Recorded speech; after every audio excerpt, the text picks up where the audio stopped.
Welcome to episode 88 of Gaming Dad 101, the show where gamers became dads and now look at cheat codes. If you're brand new to the show, Gaming Dad 101 goes live on Wednesdays as a podcast and goes live on Fridays on YouTube as a video. Joining me as always is my co-host, Ricky. What's going on, everybody?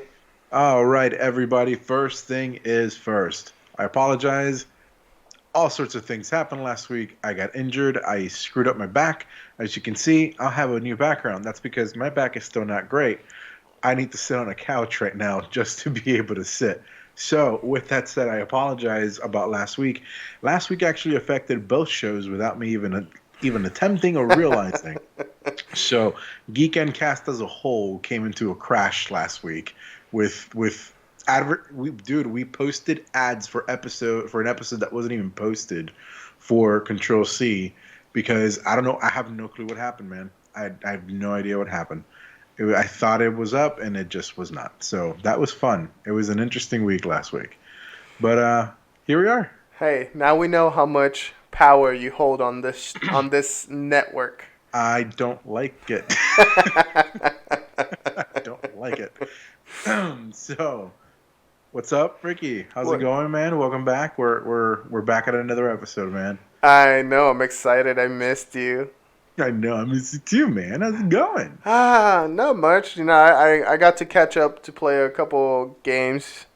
Well, during our downtime, I finally picked up. Well, not picked up, but started to play again. Breath of the Wild. Oh, sweet! How are you loving my game? It is fun. It's like I was telling you. It's like I was telling you the other day. Freaking take me forever to figure out how to cook, and it wasn't like where I needed to go to cook. It was actually how to place the food to get cooked. I forgot for a second. Yes. I did not realize that I actually had to hold the food. Because every single time I kept going to one of those cooking stations, I would just sit there and it says, okay, press A to activate. I press A, or morning, evening, afternoons, or whatever, never mind. For you to rest. Yeah, for me to rest. I'm like, what the hell's going on? How the hell do I cook?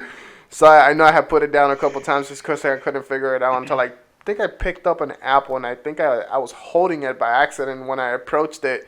And then it gave me the option of cook. I'm like, are you freaking kidding me? Is this really all it took? The beautiful thing about Breath of the Wild is that they just threw you in and didn't tell you nothing. Yeah. They were just like, no lie. Here you go. It's like, here's the backstory. You have no memory of nothing. And they literally made you feel like you had no memory of anything. You're just like, okay. I played about 5 hours in just like the Great Plateau area, in that like first area, not knowing what to do. Really? I was like, dude, there has to be something within this small section that contributes to the game. By the way, I keep catching myself like looking at the camera and looking slightly up.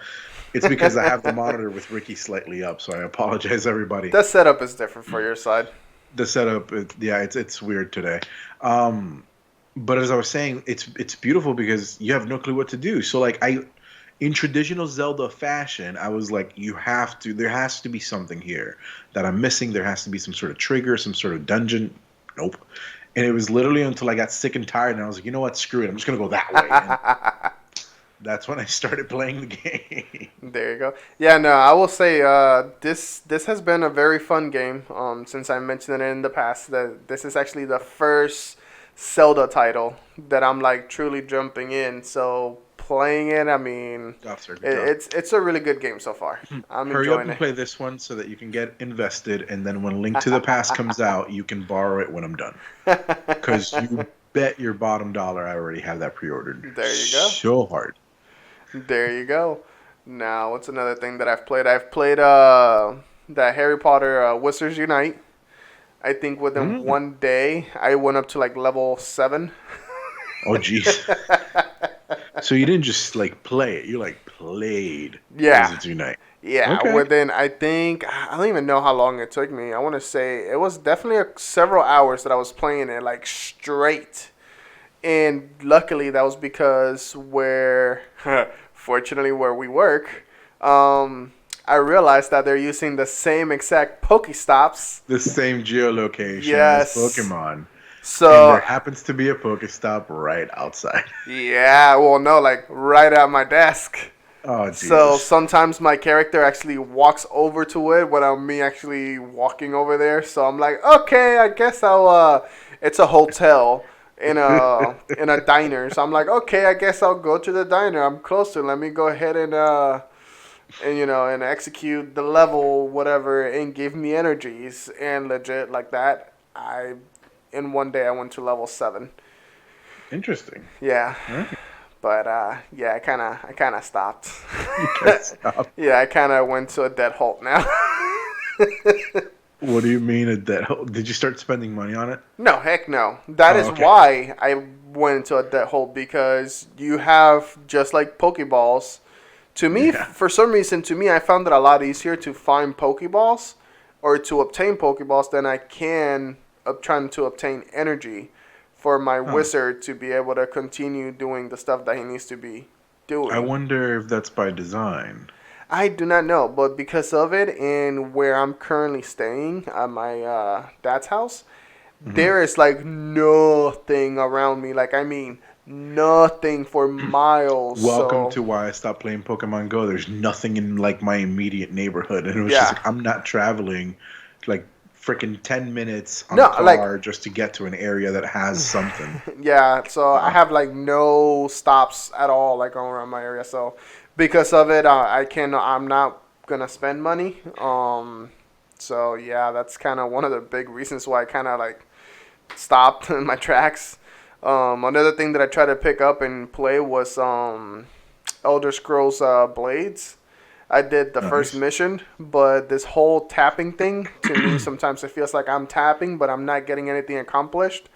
Or I can't bring up my shield fast enough, or my sword. I'm pointing at it to do some damage on one of the monsters or whatever. Mhm. And I don't know, like the accuracy on it is like kind of off or whatever. So the sword disappears and it'll reappear again, and I'm like, That's weird. yeah, no, I'm done with it too. So I think I only did like one mission of it. I mean, they're known for glitches in their games. I mean, I mean, I guess if you're gonna have I it in the love them, systems, bring it over to the mobile dude. too. I love them, but they happen. Yeah. There's glitches in everything they touch. There's glitches always. They're always patching it. I think they haven't updated their engine in quite some time, and I think that they're pushing that engine to its limits. And I think that it's time that I'm hoping the next Elder Scrolls game that comes out is an actual like reinvention of their engine or something that kind of makes their engine newer and refreshes everything. So Mhm. hopefully we can kind of get rid of some of those issues. Yeah. I'm hoping. We'll see what happens. Nice. I've been playing Dr. Mario. I finally started playing Dr. Ooh. Mario. The coolest thing is that it has the versus mode now, so I've just been playing versus all the time with just random people online. So what I didn't like about Dr. Mario at first was the whole deal with the hearts. Now, honestly, at this point, it isn't even that hard to get hearts or get energy to be able to continue to play, but it wasn't as big of a deal as people made it seem. A lot of people made it seem like it was very microtransaction-y. I haven't really had that experience with it. But then again, I'm not the type of person that's going to play this, insanely. Like right now, I have 46 hearts currently in Dr. Mario.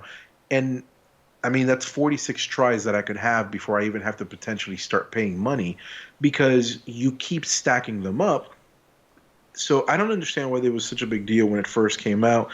You keep receiving free hearts daily essentially.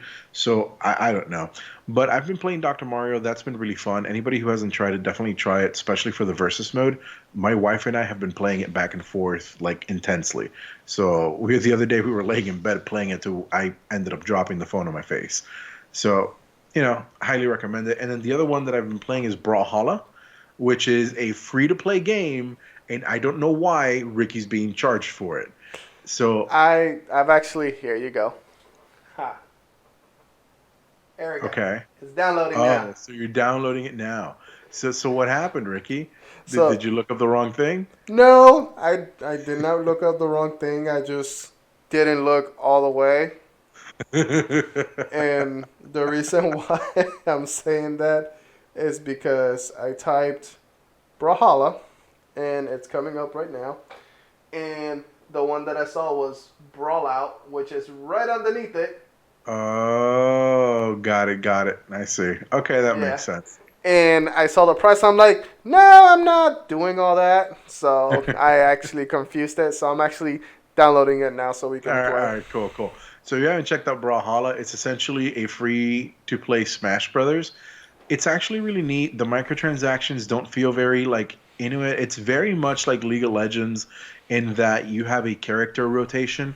So you have I want to say roughly 7 or 8 characters that you're given, and you basically have to pick between those for free. All the other characters are locked unless you unlock them by purchasing them or purchasing skins and things of that nature. You can purchase with in-game money and you can purchase with real money, but it doesn't feel needed. Like so far, I've enjoyed the game. I've been having a lot of fun jumping in, playing a whole mess of like really quick matches, but it hasn't felt intrusive. I haven't felt the need to spend any money on it. That's good. Honestly, I want to spend a little money on it because there's like a couple characters I would like, but that's more like my choice. Like for example, they have the Black Knight from Shovel Knight. They have Shovel Knight. They have Finn and what's the dog from Adventure Time?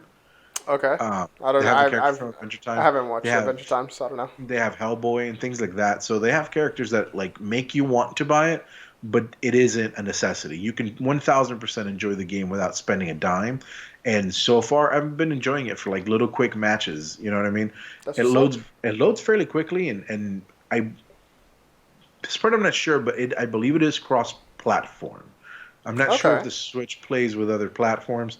I know that it is on all platforms, but I don't know. Check it out. I recommend it. Cool.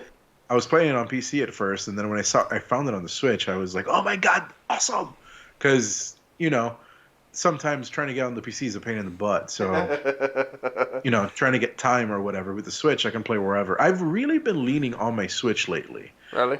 I mean, Yeah, it's understandable with your current with my condition. back primarily, it's been nice because I can lay on the couch and actually play something. Um, but yeah, I've really been. I don't know. The Switch, I never really thought I would like it as much as I have. I'll be perfectly honest with you. I was of the people who was very doubtful at first, and I was very cautious. And I remember like having a discussion with Brian back then, telling him like, I don't know, man. I'm thinking of canceling it. And yeah, I'm glad I didn't. I'm not gonna lie. I'm glad for you too. What happened? Sorry, I'm just. It happens to be that this way there's the door, and I just saw my dog just piss on the floor, which I gotta go clean once I'm done. But yeah, Oh, nice. Okay. yeah, a little. Yeah, I'm gonna reserve Yeah. those comments to myself. Yeah. Hi. All right, Ricky. So let's go ahead and let's give you something to talk about, Ricky. Let's move into the first segment of the show and tell us the reasons why we're broke. The reason why we're broke for the last 2 weeks is because we received Madden NFL 20. That came out for the PS4, Xbox One, and the PC.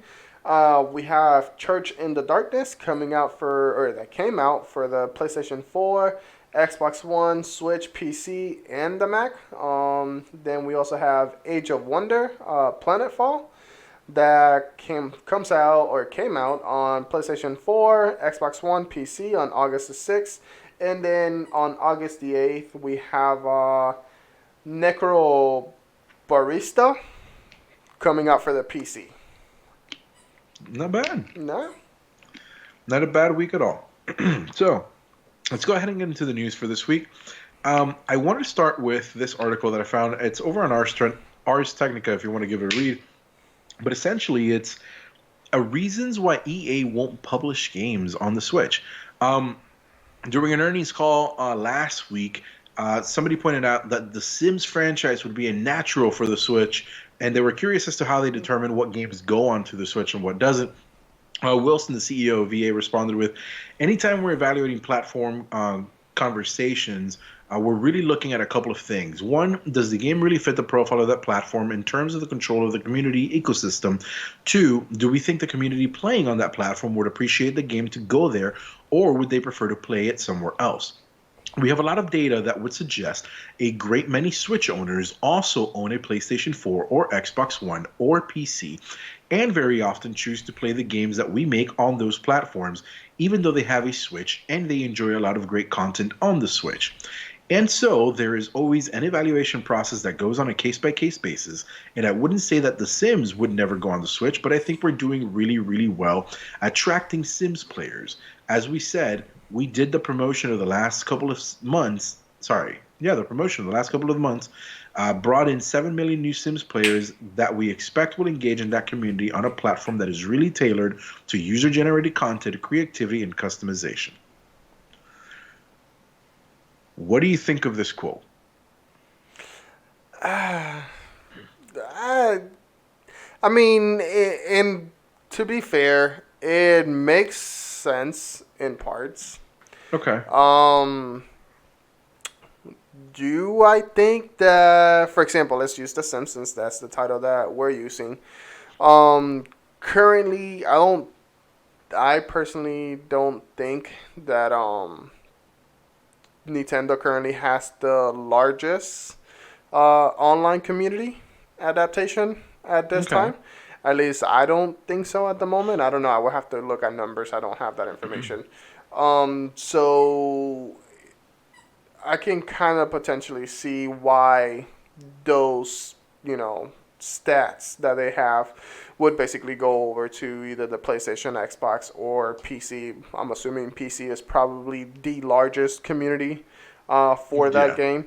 So, I mean, it does hold some merit, but not all of it. You should at least give us the chance to make that choice and not for you to make it for us. Hell yeah, man. Power to the people. But here's the one thing I really want to point out. So they have a lot of data. First of all, I don't know what data. I would love to see the data. Mm-hmm. It'd be really nice. That suggests that Switch owners also own a PlayStation 4 or Xbox or PC. Of course, those were there prior to the Switch. Yeah. So most gamers are going to have one of those three. Okay? So that's not really much data. That's just kind of common sense. Mm-hmm. And very often choose to play the games that we make on those platforms, even though they have a Switch. But here's the problem. He just said he's not putting games on the Switch. So how can you tell me you have data that people like to play on other platforms but not on the Switch, but you're not putting games on the Switch to give me the option to play those games on the Switch? See what I mean? Yep. I mean, I said it has some merit. I didn't say it had 100% of merit. No. I'm not telling you. I know. I'm just saying, I'm agreeing with what you're saying. First of all, you're telling us, we have data. From where? What sources? Who did the data? Who did the study? Mm-hmm. Why? That shows that people who have the Switch have a other system. Okay, again, that feels like you could have covered your eyes, thrown a dart in the dark, and still hit something with that idea. You know what I mean? That's kind of a no-brainer to me. If you're a gamer, you're gonna have one of those platforms. So of course, especially if you're a reviewer. You're going to most likely have multiple platforms, if not all. Exactly. But you're telling me that you have data that shows that people are playing, for example, like you said, The Sims on other platforms. But how can you have data that would show that people play it on other platforms and not on the Switch if it's not on the Switch? And that's the part that I'm just like, that entire sentence did not make sense to me. And I don't know, it just kind of felt like it was a dismissal to me. You know what I mean? Mm-hmm. It didn't feel like a real answer. It just kind of felt like, yeah, don't worry about it. We know what we're doing. It's just, it feels very disconnected with what people actually want. Because I tell you right now, I would love a game on the Switch. I would love The Sims on the Switch. I just talked about how I've been very dependent on my Switch lately. I haven't had as much time over the past couple of weeks to sit down and really play. Yeah. And the Switch has been nice for short little adventures and playing little indie titles and playing things of that nature. And I've been having a lot of fun with my Switch, and I want more stuff on it. But you can't sit there and tell me that I wouldn't buy something on the Switch when you're not even offering it to me in the first place. So that's the part that I'm kind of like, I understand them being cautious. That's the part that I agree that they do have merit. That was interesting. That I agree that they have merit. But it's one of those cases where I'm just like, how do we turn that around? You know what I mean? Like, Yeah. how, like, start putting out games. Give us the opportunity to start playing those games. And I understand that there's a systematic issue for some games, but again, like, it would be nice to see more of these, No, correct. coming to the Switch. And even so, to be honest, I don't know every single title that's on the Switch that belongs to EA, but I am pretty Not very sure. many. Yeah, I am pretty sure that some of those titles are not some of your bigger titles I that mean, like, have a I think their large biggest adaptation. title is FIFA. Yeah, but I mean, Well, yeah, in their defense, FIFA sells a lot. It it sells a does. lot, It does.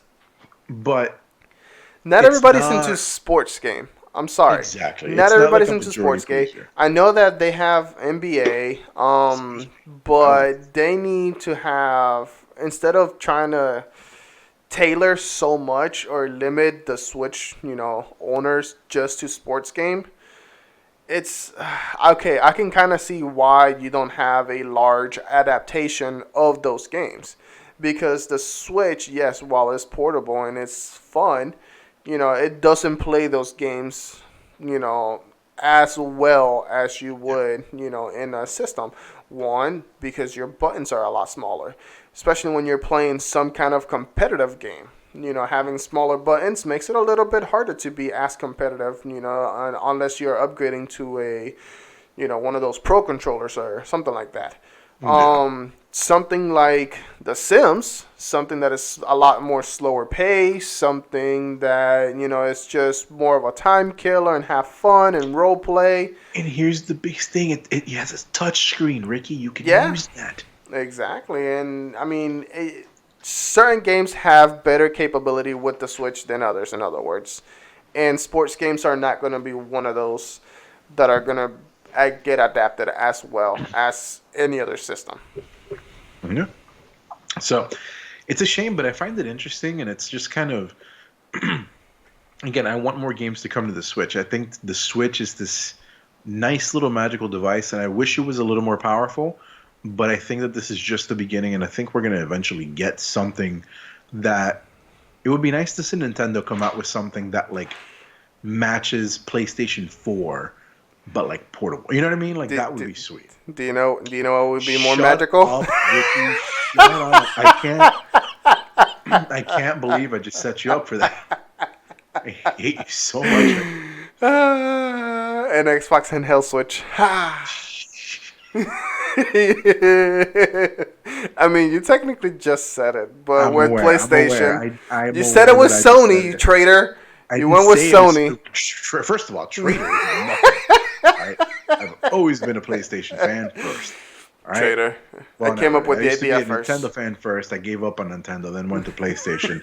Now I'm mostly PlayStation, but I'm cool with Nintendo. So, traitor.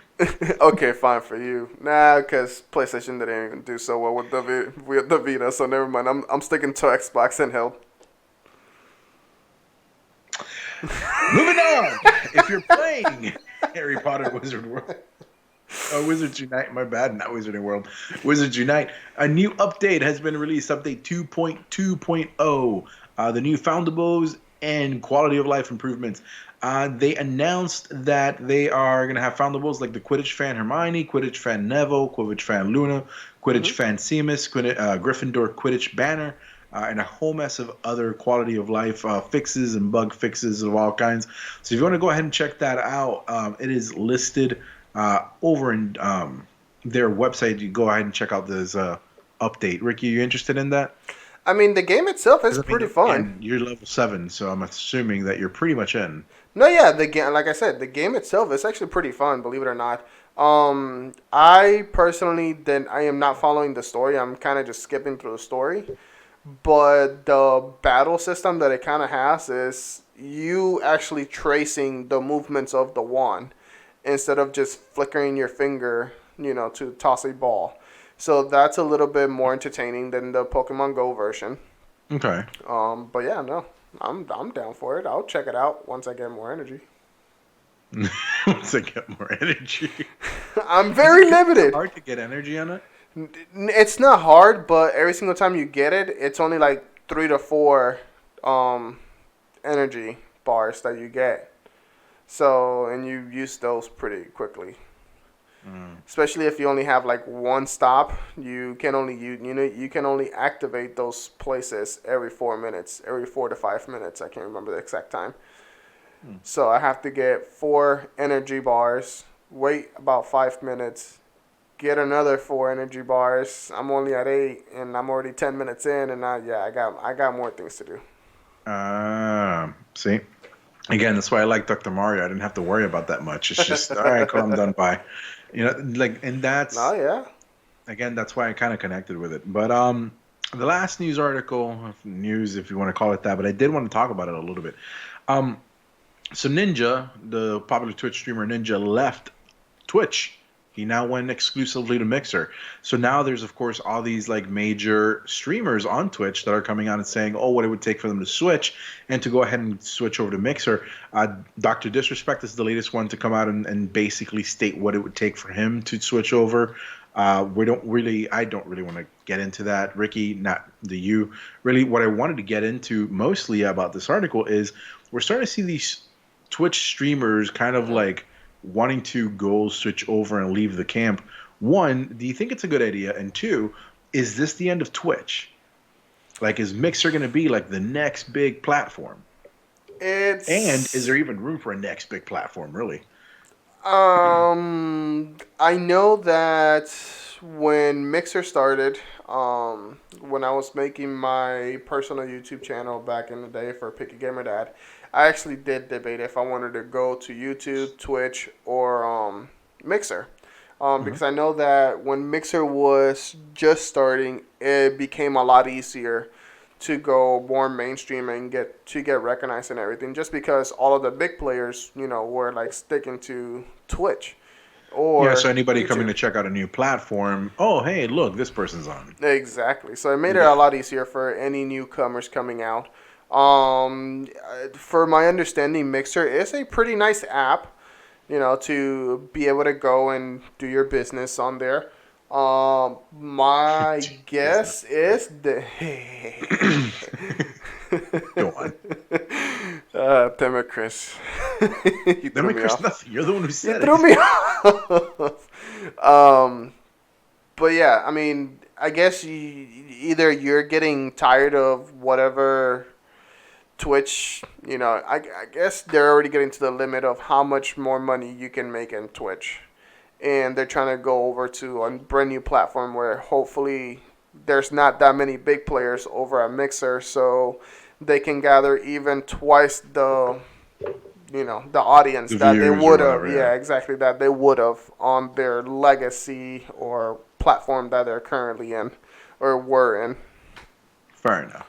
So what you're saying is we need to start doing things on Mixer. All right, YouTube. See ya. Go to Mixer.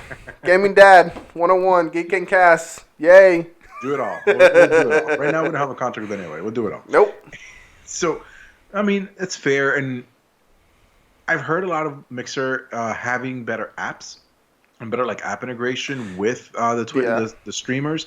So maybe this is one of those, like, remember how we've talked about how I feel that the Epic Store is kind of the catalyst that the Steam Store needed? Because realistically, Steam was the big player and nobody was going to take them out, so they didn't really need to do anything to invest. They didn't need to get better. They provided everybody with what they provided. They did updates as they did updates, but there was really no sense of urgency because there was no competition. The Epic Game Store now comes along, starts offering better contracts, better things, more features, and they're starting to mirror it. Now, of course, Steam is going to at some point have to kind of combat that whole thing, and they've been trying to look at, how they do that. I'm thinking this is kind of like a similar situation where Mixer is perhaps going to be the catalyst that gets Twitch to kind of start improving on their end to kind of entice people back and kind of keep what they have. So I think I'd be very interested to see how all of this plays out. I know that Ninja has a massive audience, but at the same time, it's one of those where if Ninja goes there, but everybody else stays, it's not really going to make much of a difference. I'd be very interested to see in how it plays out and how many people do switch over. No, yeah, I believe it's gonna be just like current state YouTube and Twitch. You know, everybody started on YouTube, switched over to Twitch. I mean, YouTube is still a thing. Yeah, there's still a lot of big players there. But when it comes to streaming, YouTube streaming has never really taken off. YouTube streaming was announced after Twitch, and that's when they announced the whole YouTube gaming thing, and it never really kind of caught the way that they wanted, I think. Yeah. Well, I don't know. Who knows? To me personally, I don't believe that Twitch is going to be going anywhere, especially since Twitch has partnered up with Amazon. You know, I definitely do not foresee them going anywhere. No, not financially anywhere. Never financially anywhere. But it's more of a situation of where the audience goes. Because realistically, if Mixer draws enough attention and it gives enough incentive, they will lose a lot of people and they will lose a lot of, subscribers and a lot of eyes, really. I will say, now that we're on this topic of Mixer, it kind of just reminded me. I don't know if Microsoft has a contract with Mixers, but Microsoft owns Mixer. Okay, well then there you go. That answers that. If you do have, for the people that do have Xbox and they do want to live stream and anything, you are being defaulted directly to Mixer. It is already pre-hardware installed onto your device. Yeah, and that's why it's because it is owned by Microsoft, and that was their answer to streaming on their platform, was to try to get you to do that. Now, you can stream through Twitch on your Xbox. You just have to do this massive workaround. Yeah, and it's not as easy. Yeah, definitely. Of course not. They want you to use their platform. And of course, and just to make sure that we're making everything clear, that is if you're trying to stream directly through the Xbox. Directly through the Xbox. Not using no capture card. Yeah, exactly. Because I don't want people to. Through the system UI. Yep. All right. What? Okay, that was an interesting jig. If you haven't checked out the video for this episode, just skip to this section and just go see the little jig that Ricky just did. That was interesting. She pissed again. I'm a beater, yo. Lord. I think she knows that we're recording, so she kind of like looks at me. And she's like staring as she does it? Yes, and she'll squat. Oh, yeah, she's mad at you, bro. Yeah, no, and she's doing it on purpose. But, definitely. And I gotta send you a picture of what she did the other day. I don't need to see pictures of what she did, Ricky. The dog, not me. I have kids. I have dogs. We're good. She pooped, and she starts looking at me like, "What? I pooped?" With this face, I'm like, "Really? Now she's licking my leg like, hi. Of course, because she loves you, and you need to love her because she's hungry or something. Dogs. I know. What are you going to do? Anyway, so that pretty much does it for the news for this week. Awkward end to it. Whatever. That does it for the news for this week. And now, before we go, each and every single week, we have what we called a gaming cheat code of the week. This week's cheat code was written by our very own Ricky. So, Ricky, what is the cheat code of the week? Check the TV ratings before you watch it with your family. Prime example. Revisit to what, 2 weeks ago? Yeah, on our last episode, I suggested for people to go check out The Boys. How did that work out, Ricky? Yeah, I personally was busy. I have both my wife and both of my kids in the room where I record. And then I was also playing on my phone. So before the episode aired, there's a portion that tells you, hey, this is what's going to happen within this episode. Watch out for, it's going to have blood, violence, sexual content.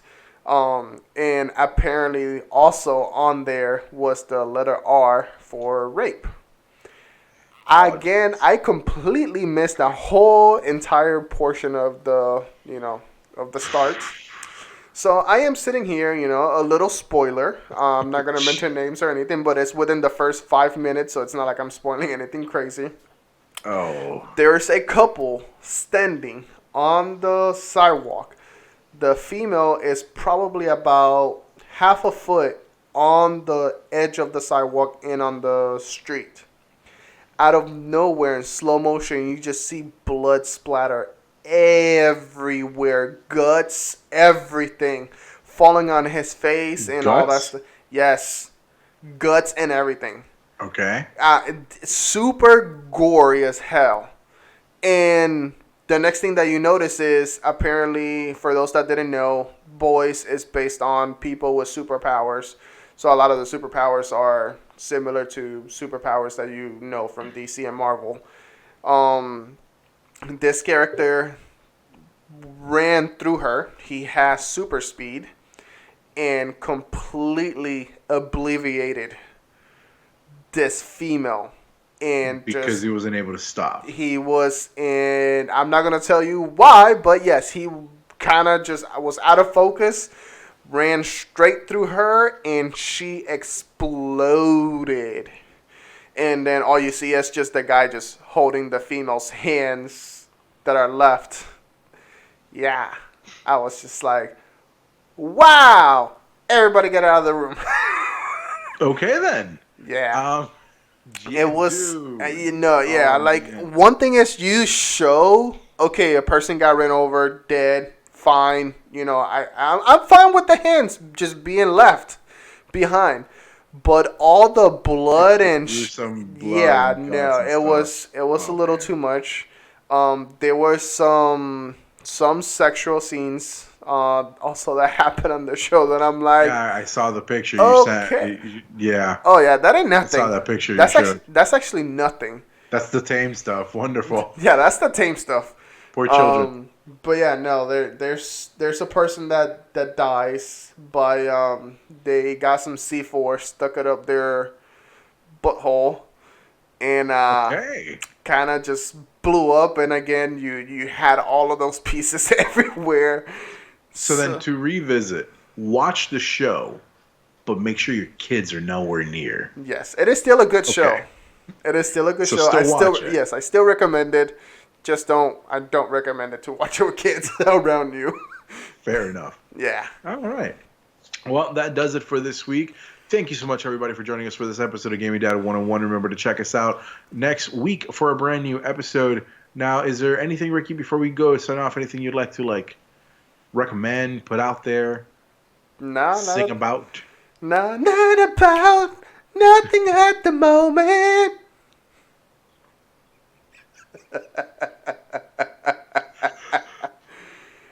Hey, you asked. I did. You asked. It's 1,000% on me. Sorry, everybody. So once again, thank you for joining us on this episode. Remember to check us out on social media by going to geekendcast.com and look up GeekEndcast, look up Gaming Dad 101. Go to our Facebook group. You can find that address. I believe it's still under me, right? Yes. All right, cool. So the Facebook address down here below. You can follow me on Twitter at ViskZen. You can follow Ricky at PickyGamerDad. Thank you so much for joining us on this episode this week, everybody. We'll see you next time. Have a good one. Xbox and Hell, luego!